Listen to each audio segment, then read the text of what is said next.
you take the president at his word, government won't get shut down, right? Yeah, I think so. I think what you saw this year was actually a move in the right direction for those geeks like myself who follow Washington fairly closely. The House and the Senate actually passed some appropriation bills. I think they passed a labor, health and human services bill for the first time in 20 years. So it sounds like they're learning how to govern again, and this was a move in the right direction. So still got some stuff to do in the lame duck. There is no money there for the border security yet, which is a problem for us. But we've just decided to go ahead and have that discussion after the election. It's a quiet day in Washington, so you've got this this White House Economic Summit. Now, is that going to be televised? I don't have anything to watch today. Is that going to? I think you have to go whitehouse.gov to watch us today. I don't think we made the. Everybody probably will, but there. I think that's what. Yeah. Listen, maybe there's other things. I love the fact that we're doing it. I've canceled the rest of my day to watch it. Actually, it is important, and you go. It's about regulatory reform. You're going to have Kevin Hassett, Linda McMahon, Larry Kudlow, Secretary Mnuchin will all be there.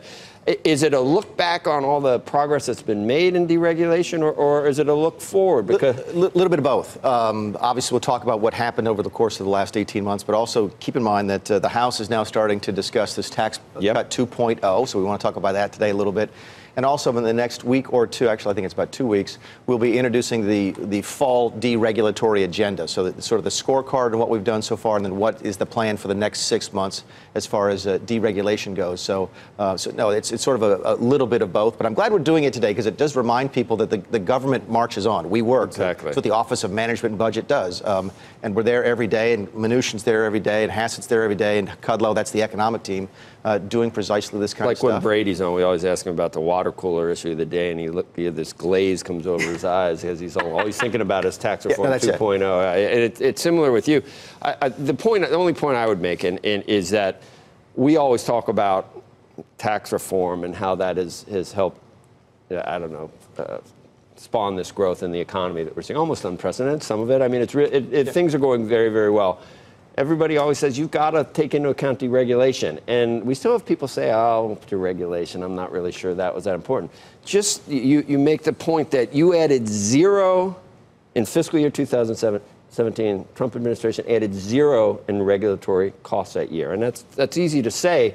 But for 8 years in the Obama administration, literally billions of dollars were layered on existing regulations. I think we did better than zero. I think that the net present value of the regulatory savings is about $8 billion that we got on the books last year. For that year. So we actually lowered the regulatory burden. They're not even. It used to be you'd add about $8 billion every year. How much do you think was added in 8 years? I think the last 6 or 8 months of the Obama administration, they did almost $8 billion. It was a huge number as they were trying to get out the door. But we'll do at least that well this year. The president said, look, everybody pays a lot of attention to that 2 out for every 1 new reg in, that 2-for-1 deal. But what I think folks should be paying attention to just as much is the zero regulatory budget, which is that we've told the cabinet secretaries, look, you can't put a new reg on that increases a cost on the American economy without going to find someplace to get that same dollar off. When do you start cutting into the bone and we turn into chaos or Sodom and Gomorrah or something? I mean, the regulations are there for a reason. I mean, sure. When do you know that the pendulum is swinging too far? I don't think you're anywhere close to that yet. Keep in mind, what the previous administration did as they got out the door was to try and do a bunch of stuff that they hadn't been able to do legislatively. You know Andrew, he wrote Too Big to Fail. Do you remember that last thing that happened? Absolutely. And I worked for one of the agencies that exists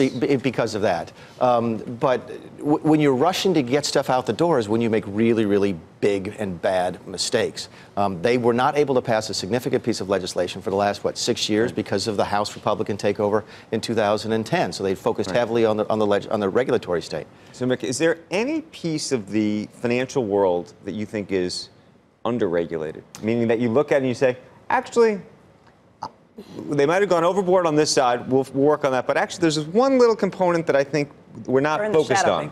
You and I had started this conversation last week, and I enjoyed you coming down to Washington and get a chance to talk. And I've been thinking about it, and I'll give you an answer off the cuff, which is always dangerous to do. Student loans still bother me. Okay, and if you ask me, are student loans regulated enough? I don't know if that's the right question, but I do worry about the fact that the entity making the loans is one of the most irresponsible entities that could make a loan, which is the federal government. Right. So if you're going to sit back and say, now, wait a second, do we need maybe more precise rules on how to do something? Maybe that's a place to start. Mick, let me ask you about trade, because when you all are sitting around at this economic summit today, there are a lot of great things happening in the economy. The one that most analysts we talk to as points that could be a problem are what happens if we don't get trade deals.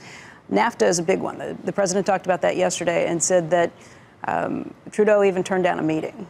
Now, what does that mean for people watching this program who are either big businesses or labor unions that support that? What should they think is coming?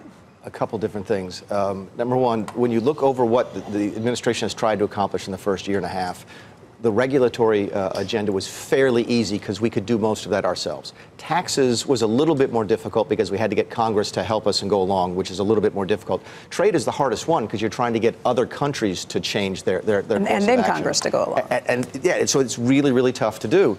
The Canadian deal is real. I mean, it's a problem. Look what the president did when he was at the G7 right before he went to North Korea. He walked out the door and said, okay, here's the deal. 0 tariffs, 0 non-tariff barriers, 0 subsidies, let's go. And everybody, including Canada, just sort of looked at their shoes because they knew they couldn't do that. And when the president said that, and the Canadians especially reacted like that, what I think that sort of pulled the veil back on was this is just one big negotiation. They want to protect some of their stuff. We want to protect some of our stuff. It's a negotiation, and that's where you are. And this negotiation, I'll take the president at his word, not going as well as we want. Mexican stuff's doing fine. I think we just announced a deal with Korea earlier this week. So no, the Canadians have been tough to negotiate with, and that's the real world. And the president's going to get a better deal or else. Eric Cantor said that he doesn't think Congress would pass a bilateral deal with just the United States and Mexico. What do you think? I think it depends what it looks like. And I don't know where the center of gravity is right now in Congress on trade anyway.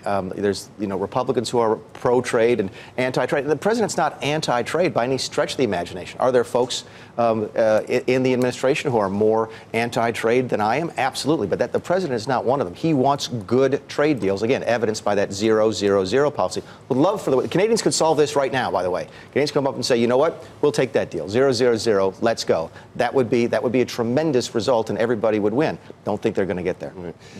We did it. This is a sort of very specific question, but we did. CNBC did a piece on a company in your district, and the television assembly company. Yeah, Element Electronics. Did you have anything to do with getting an exemption for the tariffs for them because they're able to remain open, save 130 jobs? Did you work some magic? Yeah, I would love to.